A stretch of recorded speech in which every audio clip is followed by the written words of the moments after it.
Assalamualaikum warahmatullahi wabarakatuh. Selamat datang di pembelajaran daring Bahasa Indonesia kelas 8 bersama saya Nur Fatiyah Azizah.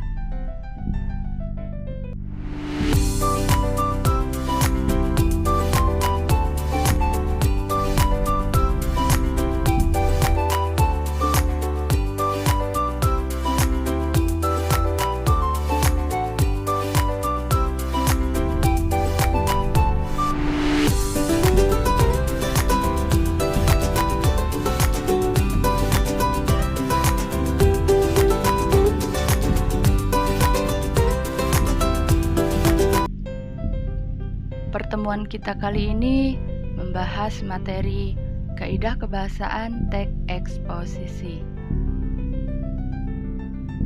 Seperti yang kita ketahui, kaidah kebahasaan teks eksposisi ada 6 aspek kebahasaan.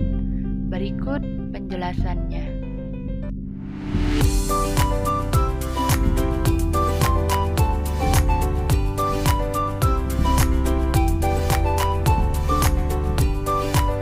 Kompetensi dasar 3.6 menelaah isi dan struktur teks eksposisi berupa artikel ilmiah populer dari koran atau majalah yang diperdengarkan atau dibaca. Indikatornya menganalisis kaidah kebahasaan teks eksposisi yang dibaca.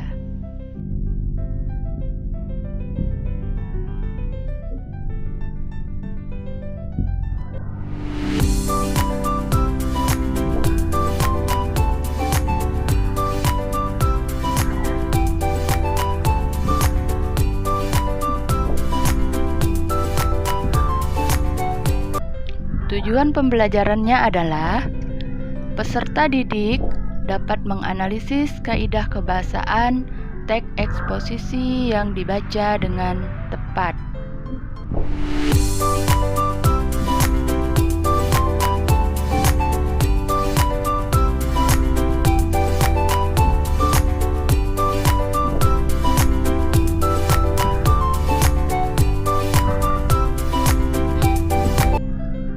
Kaidah kebahasaan teks eksposisi.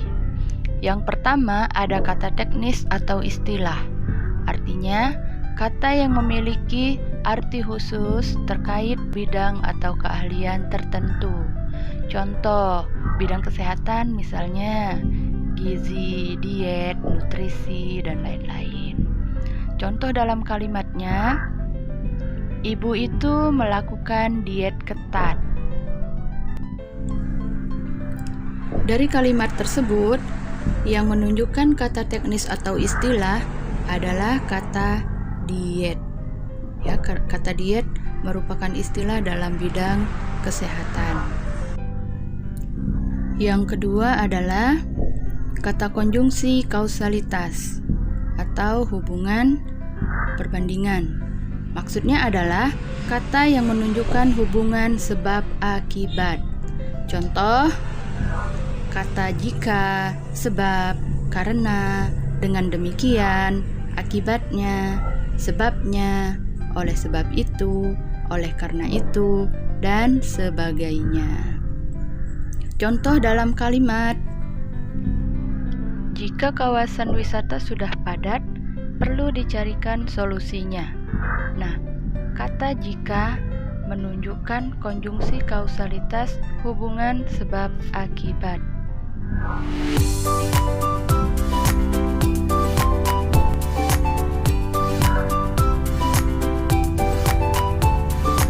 Yang ketiga, kata hubung kronologis, yaitu perbandingan atau pertentangan. Contohnya, sebelum itu, kemudian, pada akhirnya, sebaliknya, berbeda halnya, namun, dan sebagainya. Contoh dalam kalimat, orang dewasa sehat mengkonsumsi karbohidrat 300-400 gram per hari. Namun, tidak demikian dengan Andi. Nah, kata yang menunjukkan hubungan kronologis dalam kalimat tersebut ditunjukkan dengan kata namun. Ya, karena kata namun itu merupakan hubungan pertentangan.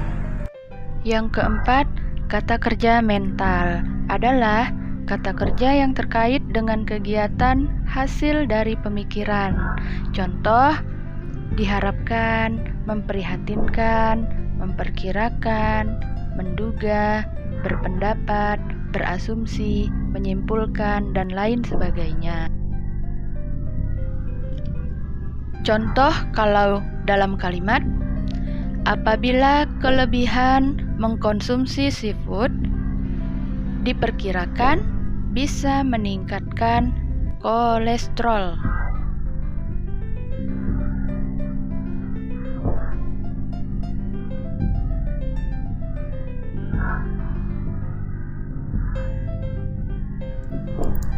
Kata diperkirakan merupakan hasil dari pemikiran, yang mana ketika kita mengkonsumsi makanan seafood berlebihan, kira-kira pasti akan meningkatkan kolesterol, begitu ya.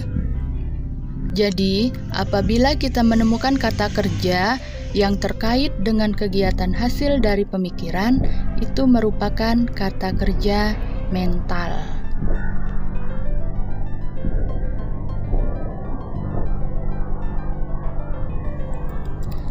Berikutnya, yang kelima, kata hubung perujukan adalah kata yang dipakai untuk merujuk kata yang sudah dijelaskan sebelumnya. Contoh, berdasarkan data, atau merujuk pada pendapat, dan seterusnya. Contoh dalam kalimat, dari data tersebut dapat disimpulkan bahwa orang yang mengkonsumsi karbohidrat berlebih akan meningkatkan resiko obesitas. Dari contoh kalimat tersebut, kata hubung perujukan dapat kita temukan adalah kata dari data tersebut. Nah, kata tersebut merupakan perujukan dari kata sebelumnya. Aspek kaidah kebahasaan yang keenam, yaitu kata persuasif adalah kata ajakan, bujukan, himbauan yang digunakan untuk memengaruhi seseorang. Contoh, hendaklah, sebaiknya, diharapkan, perlu, harus, dan sebagainya. Contoh dalam kalimat, memakan buah-buahan sebaiknya dilakukan sebelum makan makanan berat. Nah, dari contoh kalimat tersebut, kata yang menunjukkan persuasif atau mengajak itu ada di kata sebaiknya. Nah, kata sebaiknya itu merupakan ajakan untuk memakan buah-buahan sebaiknya dilakukan sebelum makan makanan berat. Contoh misalnya sebelum memakan nasi atau karbohidrat lainnya. Berikut contoh analisis aspek kebahasaan teks eksposisi yang dibaca. Mari kita simak bersama-sama contoh teks eksposisinya.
Hasil analisis dari paragraf 1. 1. Kata istilah. Dalam paragraf 1 terdapat 3 kata istilah. Yang pertama, kata istilah COVID-19 yang artinya adalah penyakit yang disebabkan oleh virus. Kemudian yang kedua, istilah pandemik, wabah penyakit global. Ketiga, istilah virus, organisme yang sangat kecil dan menginfeksi makhluk hidup. Jadi, di paragraf 1 ditemukan ada 3 kata istilah.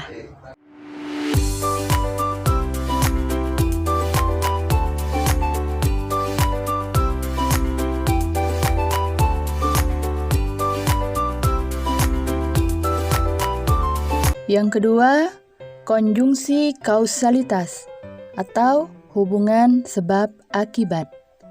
Di paragraf 1 ditemukan 1 kata konjungsi kausalitas, yaitu karena. Yang ketiga, kata menunjukkan hubungan perbandingan atau pertentangan. Di paragraf 1 ditemukan kata yang menunjukkan hubungan perbandingan ada 2, melainkan dan tetapi. Untuk kata persuasif, di paragraf 1 tidak ditemukan.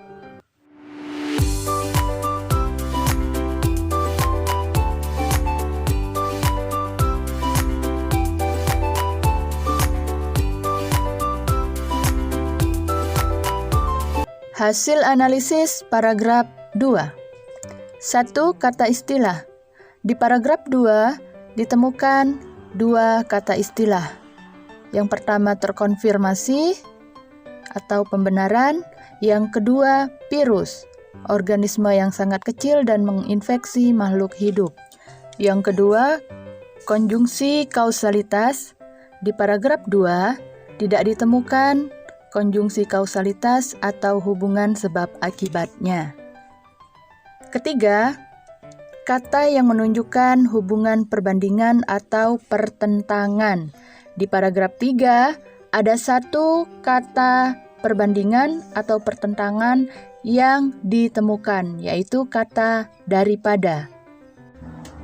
Kata daripada menunjukkan hubungan perbandingan sebelum dan setelahnya. Yang keempat, kata persuasif. Di paragraf 2 tidak ditemukan kata persuasif berupa ajakan, bujukan, atau himbauan kepada halayak.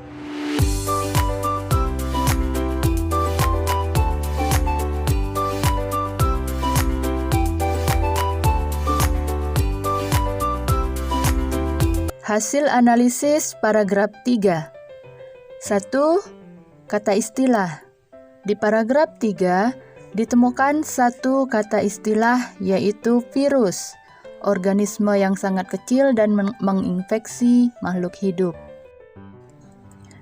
Yang kedua, konjungsi kausalitas atau hubungan sebab akibat. Di paragraf 3 ditemukan 1 konjungsi kausalitas, yaitu oleh karena itu. Yang ketiga, kata menunjukkan hubungan perbandingan atau pertentangan. Di paragraf 3 tidak ditemukan kata yang menunjukkan hubungan perbandingan ataupun pertentangan. Yang keempat, kata persuasif. Di paragraf 3 ditemukan 1 kata persuasif, yaitu kata harus. Nah, kata harus itu menunjukkan sebuah himbauan dan bisa juga sebuah ajakan. Nah, barusan penjelasan menganalisis kaidah kebahasaan teks eksposisi, mulai dari paragraf 1, paragraf 2, dan paragraf 3.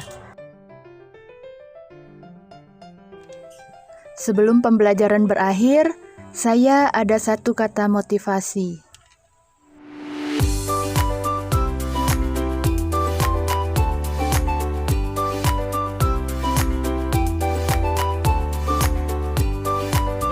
tak ada jalan pintas ke tempat yang layak dituju. Beverly Seal. Artinya, semua yang kita lakukan butuh proses, dan belajar adalah bagian dari proses. Jadi, jangan pernah berhenti untuk belajar, karena orang yang belajar hari ini dan seterusnya adalah pemilik masa depan.